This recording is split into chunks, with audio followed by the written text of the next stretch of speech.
If you want to start losing weight, here are some of the simplest but most effective strategies. When it comes to your nutrition, try and get in at least a handful of protein at each meal. And if you want a rough estimate about how much of a high quality protein source you should be eating at each meal, check out one of my most recent videos in which we went over this topic specifically. The next would be to aim for 6 to 9 hours of sleep. We should be aiming for approximately 6 to 9 hours of sleep, because getting less sleep than this has many effects, such as increasing appetite, decreasing metabolic rate, and unfavorably changing our body composition, in which we have less muscle and more fat mass. And if you want to learn how to improve your sleep quality to either get by on less sleep or improve the quality of the hours that you are getting, watch my most recent video about how you could possibly sleep less. Coming back to nutrition, alongside your protein, choose one fruit and one vegetable. These three things at each meal can improve the amount of micronutrients you get and decrease your overall caloric intake by improving your satiety.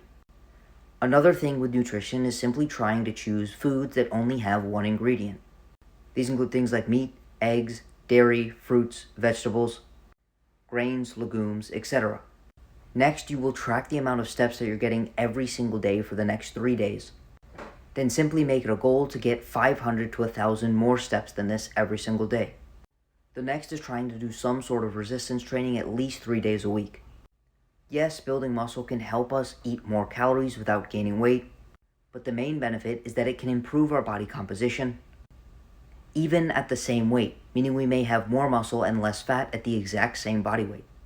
Because we don't necessarily want weight loss, we want fat loss. And the two bonuses I have is possibly getting a standing or treadmill desk if you are working a job in which you're sitting a lot. And the other is to shoot for a higher protein intake, which is typically at least 1 gram per pound of goal body weight. Because a higher protein diet does appear to be more favorable for fat loss and muscle maintenance or growth, can very slightly increase total daily energy expenditure, and can be extremely satiating. Therefore, we will unconsciously eat less food without feeling extremely hungry. With that being said, if you want an extremely individualized approach to fat loss and muscle gain, then send me a DM to sign up for coaching.